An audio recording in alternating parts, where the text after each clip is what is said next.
Hoje, na classe de adultos, estudaremos a última lição deste trimestre, a lição de número 13, que tem como título O Poder de Deus na Missão da Igreja.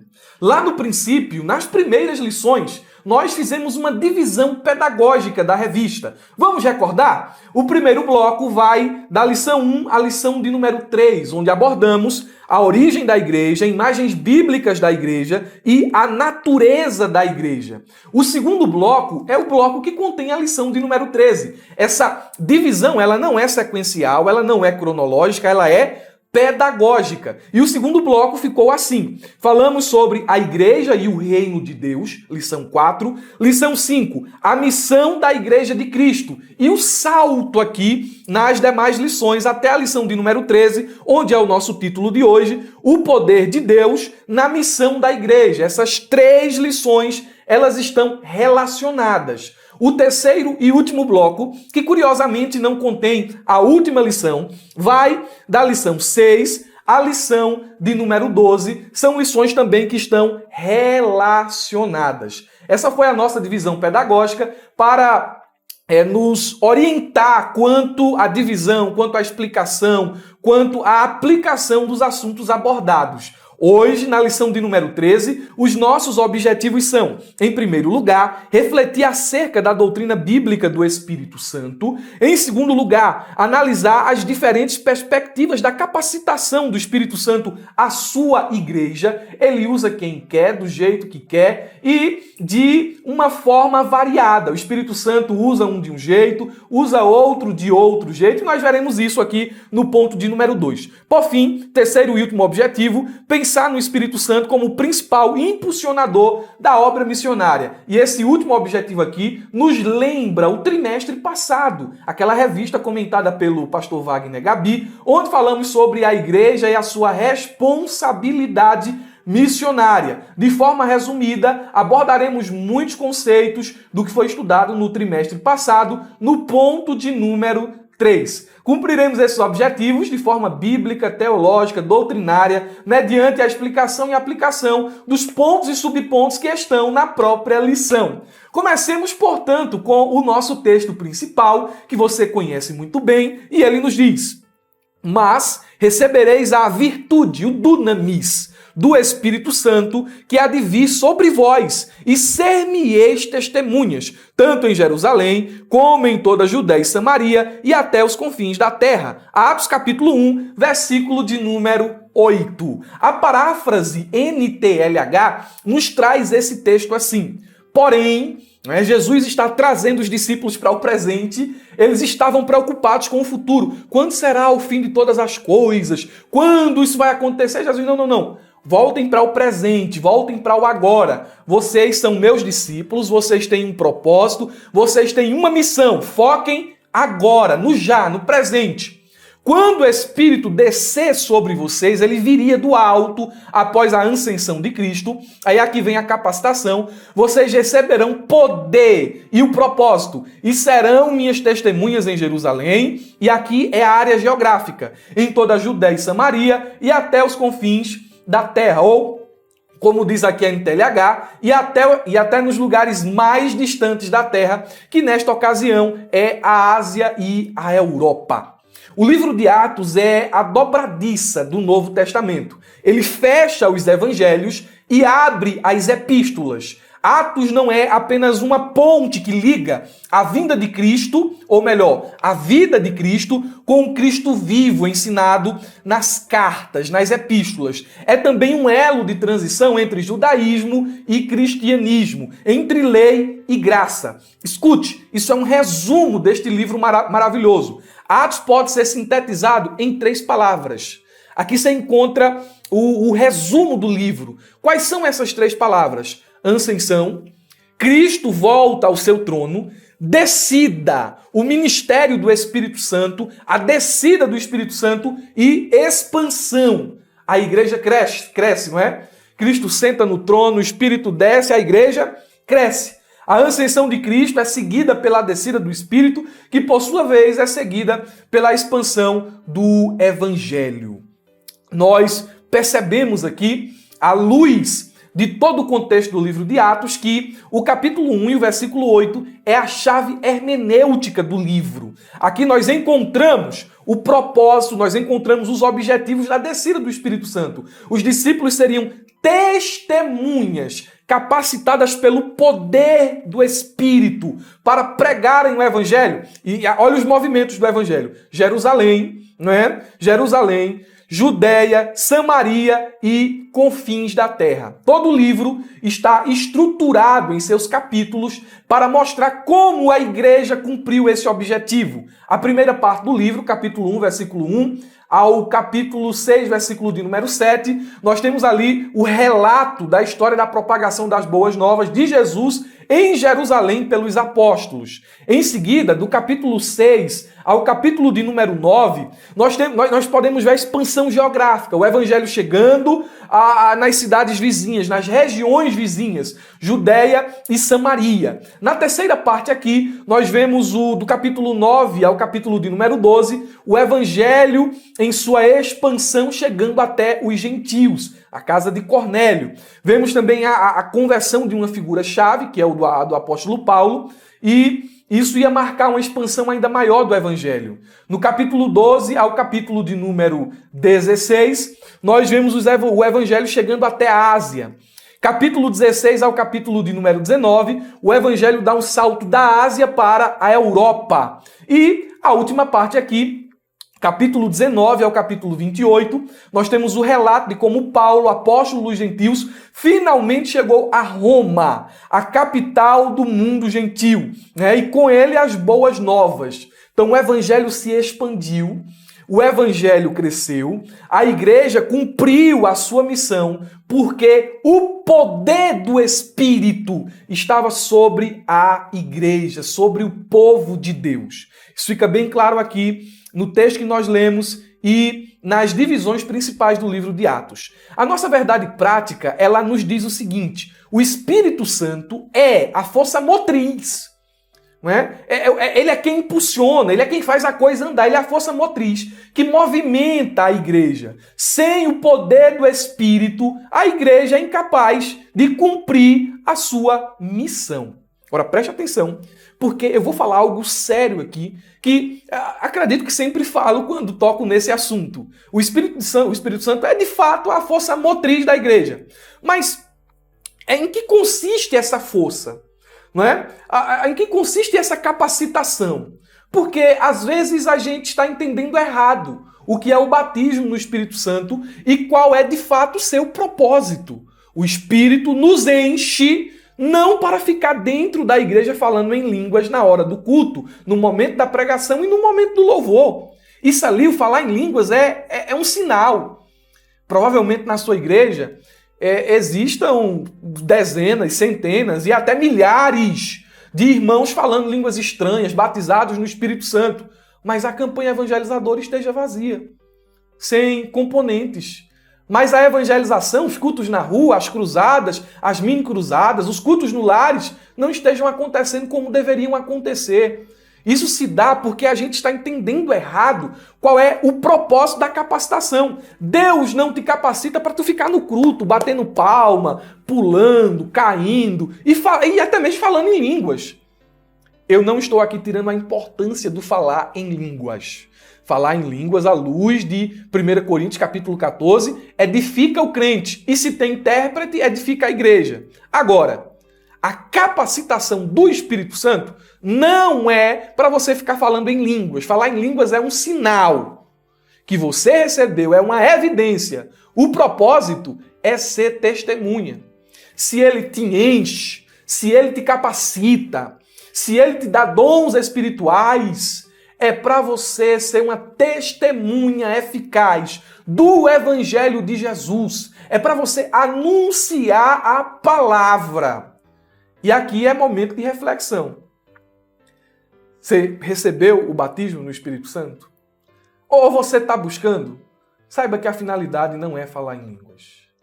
O propósito é ser testemunha. A palavra testemunha no grego corresponde a Marte, né? Alguém que se sacrifica por uma causa. A testemunha implica a disposição íntima não só de sofrer, mas até de morrer, de entregar a própria vida pela causa. E aqui no contexto, a causa do evangelho. Você é testemunha de verdade, rapaz? Moça, você é testemunha de verdade? Reflita. A introdução da nossa lição. Antes de falar a introdução aqui, eu estou muito empolgado porque acredito que para os irmãos do YouTube, essa aula vai sair segunda-feira. E na segunda-feira nós estaremos com o comentarista do próximo trimestre, o pastor Osiel Gomes. Isso é bênção, meus irmãos. Isso é promovido pela ferramenta BD.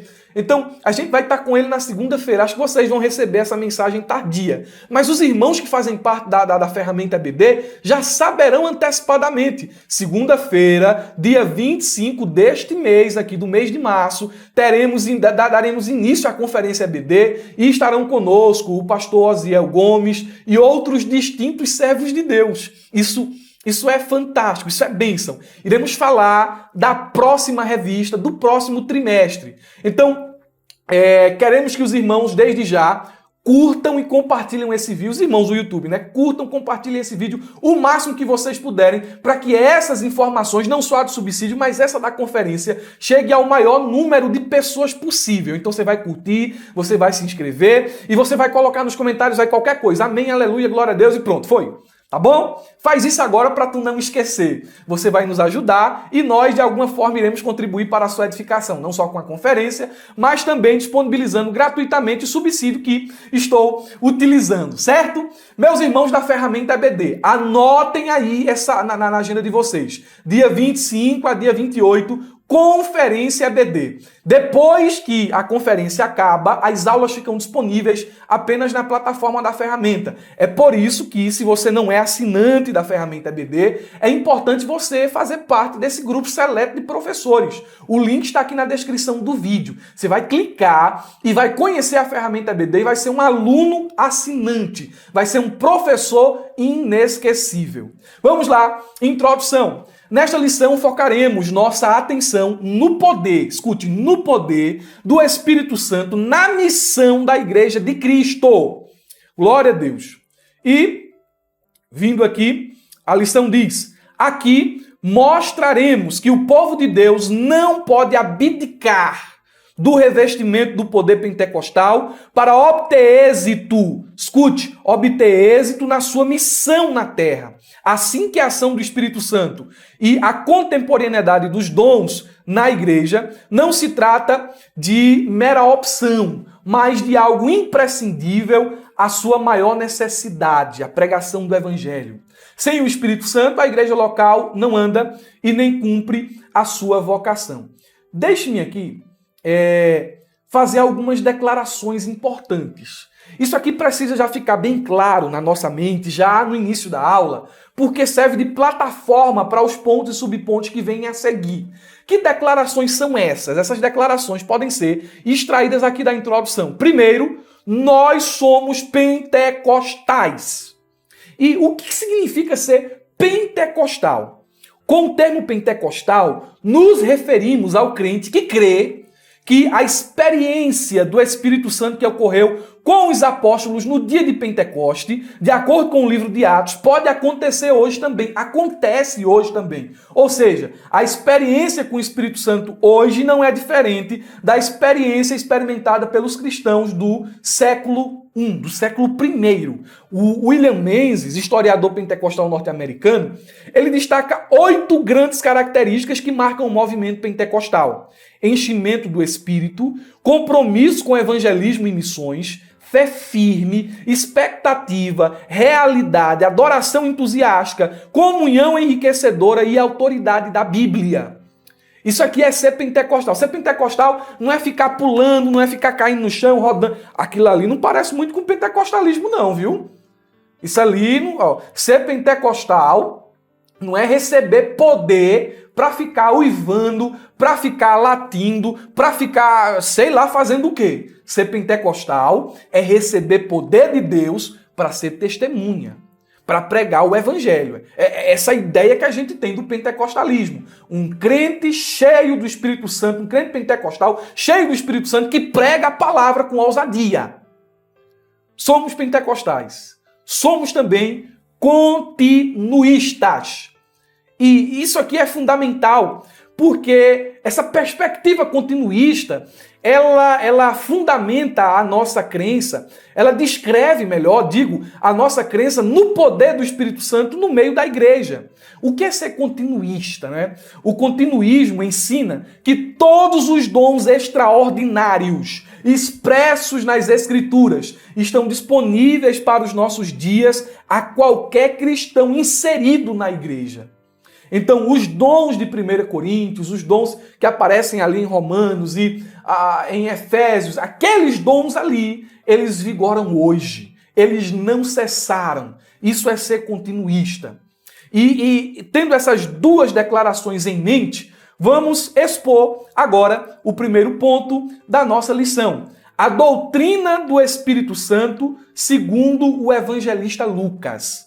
O subponto 1 diz: tanto o Evangelho quanto o livro de Atos, ambos escritos pelo evangelista Lucas, revelam o ministério do Espírito Santo na vida de Jesus e da primeira igreja como uma necessidade imperiosa.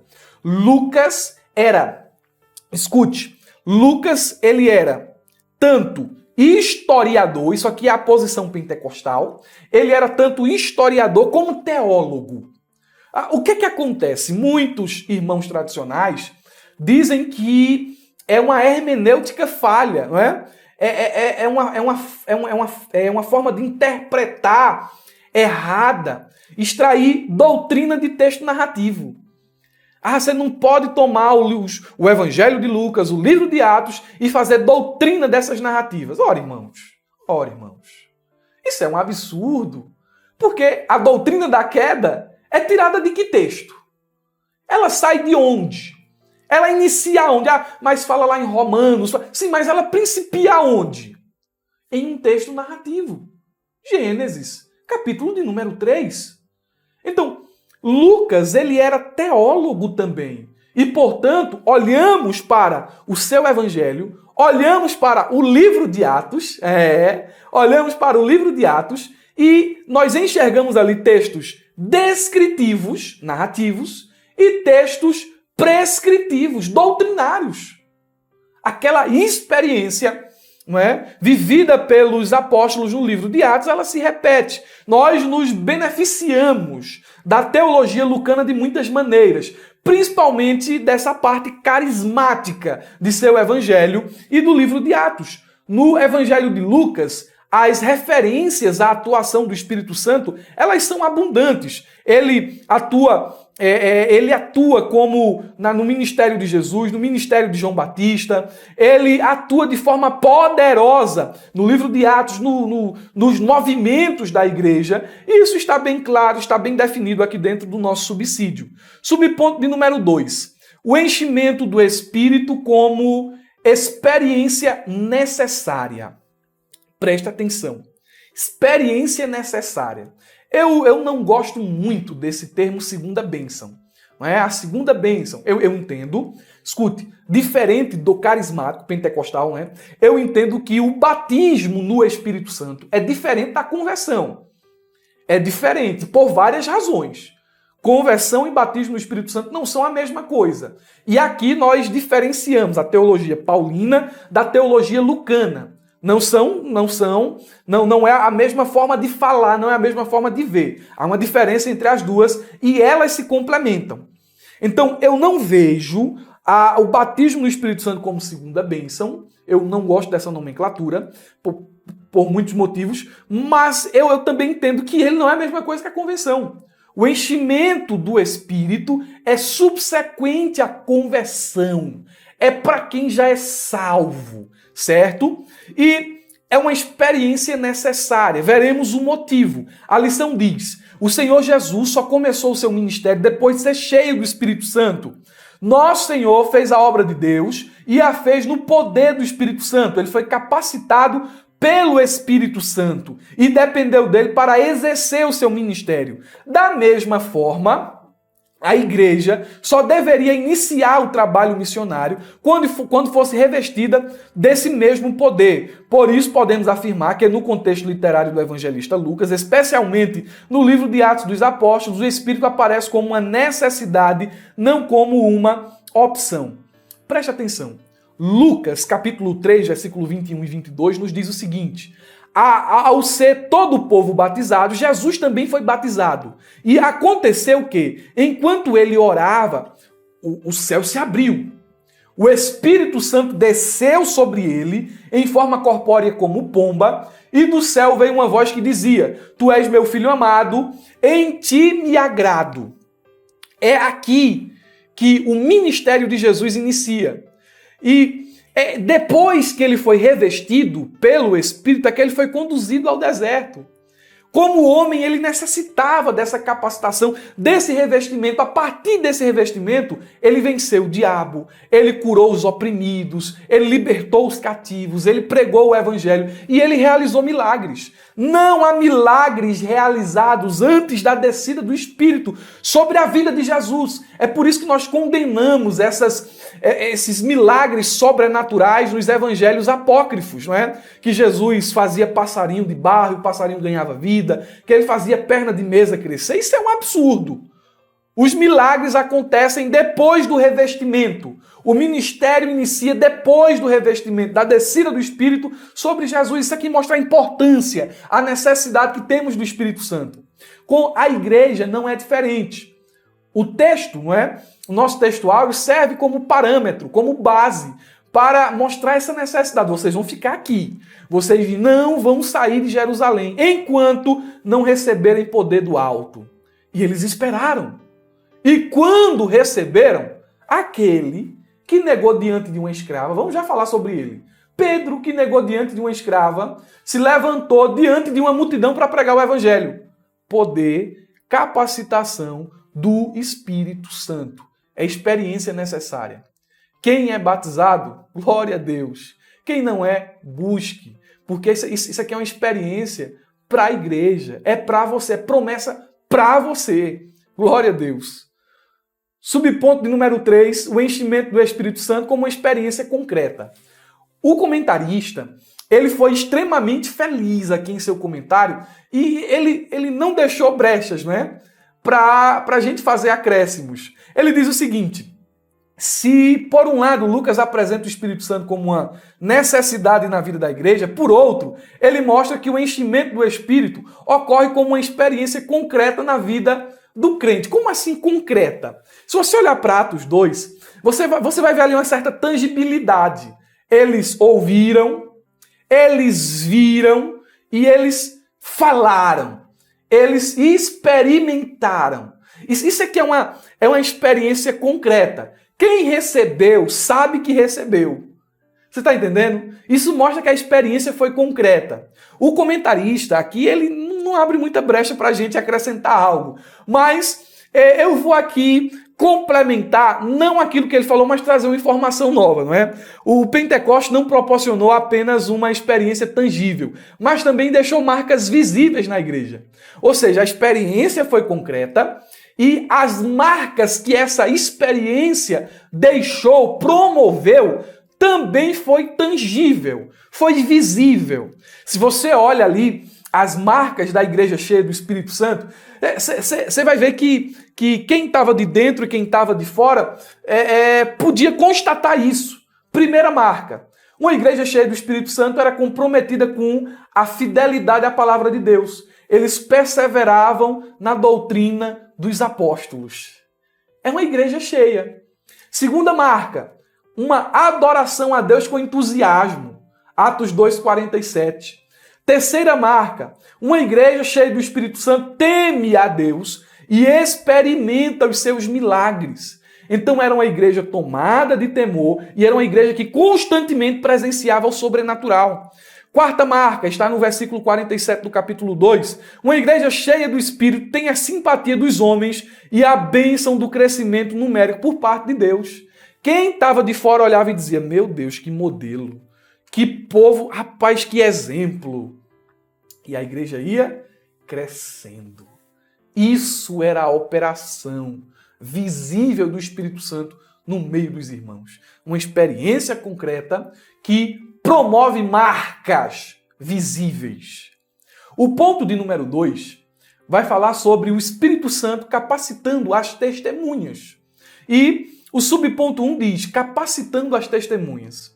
O texto da lição nos fala, no livro de Atos é possível perceber o ensino da capacitação do Espírito Santo sob diferentes perspectivas. Primeiramente, o Espírito capacitando líderes para o desempenho da obra de Deus. Segundo, nós temos aqui que o Espírito Santo ele capacitou não só os líderes, mas também pessoas comuns. Nós vemos Pedro sendo capacitado, Paulo sendo capacitado e a igreja, no geral, também recebendo essa capacitação.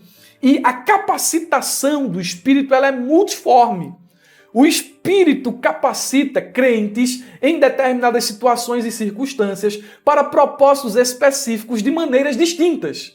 Por exemplo, Pedro, ele é mencionado aqui em Atos 4:8 como um homem cheio do Espírito Santo. Ele se levanta cheio do Espírito Santo e ele faz oposição aos sacerdotes, aos fariseus. Quer dizer, aquele Pedro medroso, aquele Pedro inconstante, aquele Pedro precipitado, agora parece outra pessoa completamente diferente, cheio de ousadia, cheio de intrepidez. Ele é capacitado pelo Espírito Santo com coragem. O pescador é capacitado com sabedoria para enfrentar a oposição dos inimigos do Evangelho e defender a fé. Pedro foi capacitado. Temos o exemplo de Paulo. Paulo é descrito como cheio do Espírito Santo para resistir a Elimas, o mágico. Atos capítulo 3, versículo 9. E isso aqui indica que o Espírito Santo deu a Paulo discernimento e a autoridade para resistir às forças do mal. Olha, ele capacitando pessoas diferentes, um pescador e um erudito. E capacita em circunstâncias diferentes. Pedro na circunstância de oposição dos sacerdotes, dos fariseus, e Paulo aqui em uma situação em que Elimas, o mágico, utilizando as forças do mal, as forças provindas do ocultismo, queria ludibriar, enganar o povo, e Paulo aqui é capacitado para resisti-lo. Ele recebe discernimento e recebe autoridade. Glória a Jesus. O subponto 2 diz que o Espírito Santo também capacita as pessoas simples. Olhe o que a revista nos diz. Vemos isso claramente quando Ananias, até então, um ilustre desconhecido, olha só, ilustre desconhecido, é convocado por Deus para impor as mãos naquele que seria o maior de todos os tempos, o maior apóstolo de todos os tempos, Paulo. Assim também, Estevão e Filipe, que haviam sido escolhidos para servirem às mesas, fazendo sinais e prodígios. Fica patente, evidente, que Deus não tinha uma classe privilegiada para fazer a sua obra. Ele possuía testemunhas capacitadas pelo Espírito Santo. Então, o comentarista aqui, ele destaca, ele reforça essa ideia que o Espírito Santo está disponível para todos. Não, fulano de tal ali é da família tal. Não, esse ali não. Esse ali a gente não enche, não. Deixa esse ali lá. Mas aquele ali, humildezinho. Não, aquele ali também não. Olha a cor da pele daquele ali. Vixe, olha o trabalho daquele ali. Olha onde aquele ali trabalha. Aquele ali é só auxiliar, é só um diácono. Não, esse ali não. O Espírito Santo não faz isso. O Espírito Santo que encheu o apóstolo, encheu o diácono. O Espírito que encheu o apóstolo Paulo, maior missionário da igreja primitiva, encheu um desconhecido, Ananias. Ananias foi tomado de coragem para realizar algo que estava além das suas condições naturais. Ele recebeu o endereço de onde Paulo estava e orou pelo apóstolo. E as escamas dos olhos de Paulo caíram. Isso é capacitação do Espírito Santo. O menorzinho orando pelo maior. O perseguido orando pelo perseguidor.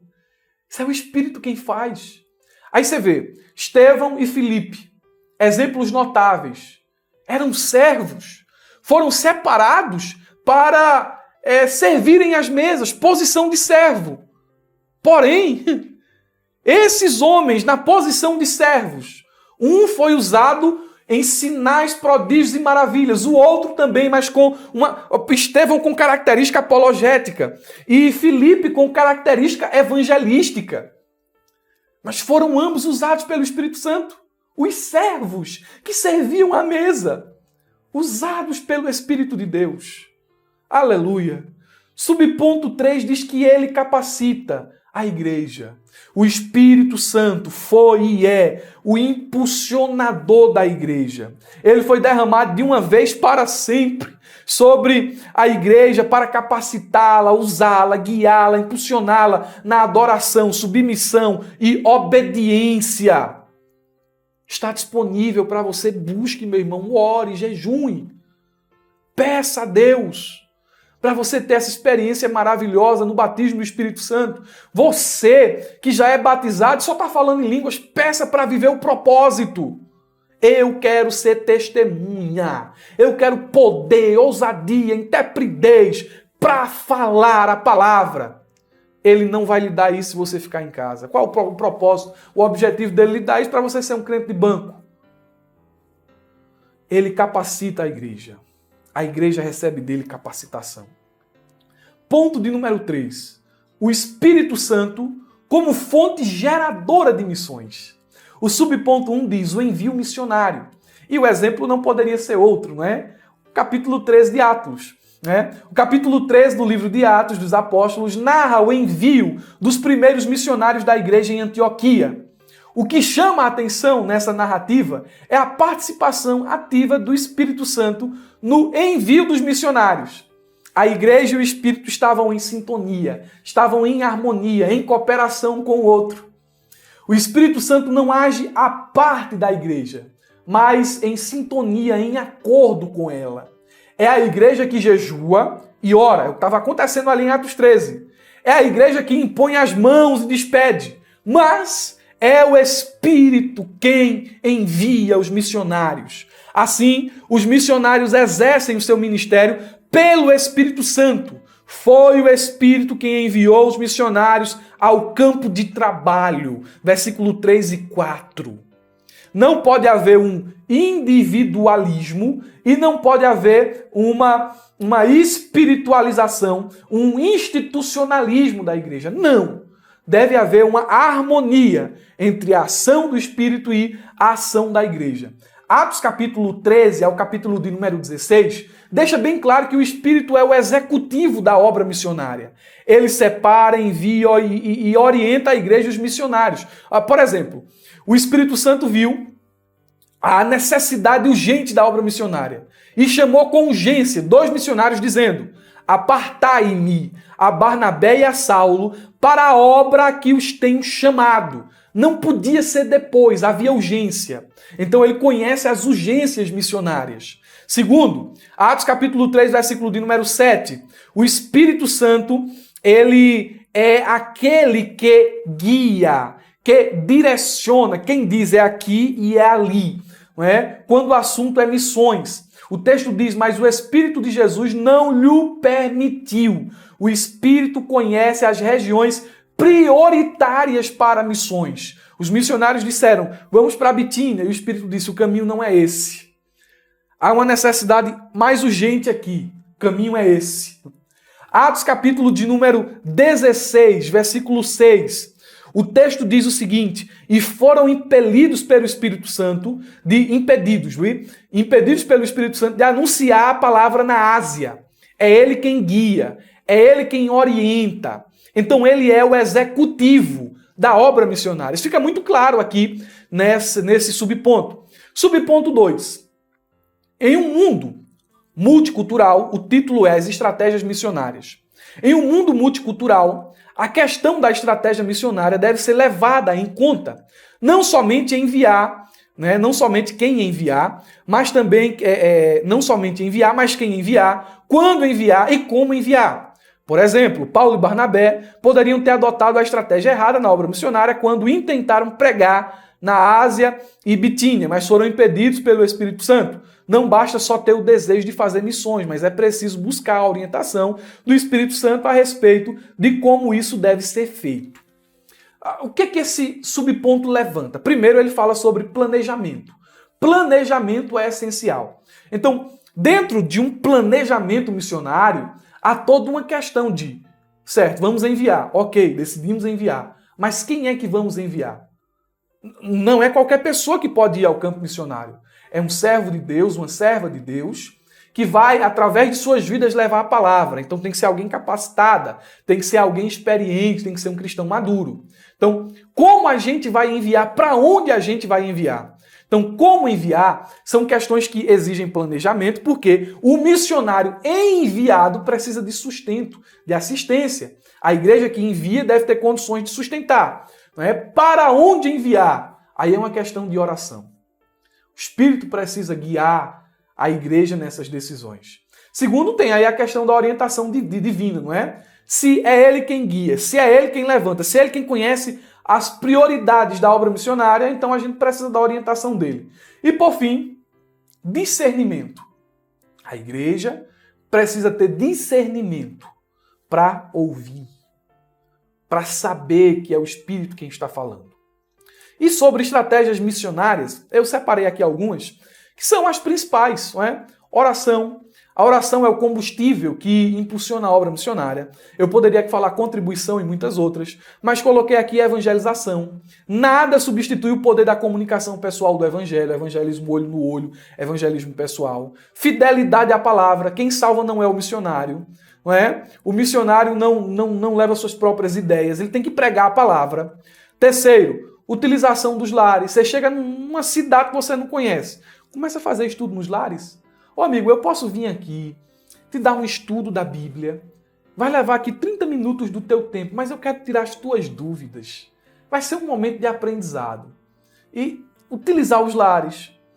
Plantar igrejas estrategicamente, igrejas que promovam outras igrejas. Definir metas e aí por diante. São muitas as estratégias que podem ser usadas na obra missionária, mas, sobretudo, nós devemos ter em mente que não é a estratégia em si que faz a igreja crescer, mas é o poder do Espírito e a pregação da palavra que garantem o sucesso da evangelização e das missões. Concluímos, meus irmãos, concluímos esse trimestre maravilhoso. Não podia ser diferente, tendo em vista o comentarista, pastor José Gonçalves. Nós vamos agora estudar essa nova lição aqui. Vê se a câmera vai focar. Não focou. Mas vamos estudar essa nova lição, a carreira que nos está proposta, o caminho da salvação, santidade e perseverança para chegar ao céu. Se não houver nenhum imprevisto, pastor Osiel Gomes vai estar conosco dia 25 deste mês e você não pode perder. Uma ótima aula de escola dominical a todos, um ótimo final de semana e não se esqueça, abra a jaula.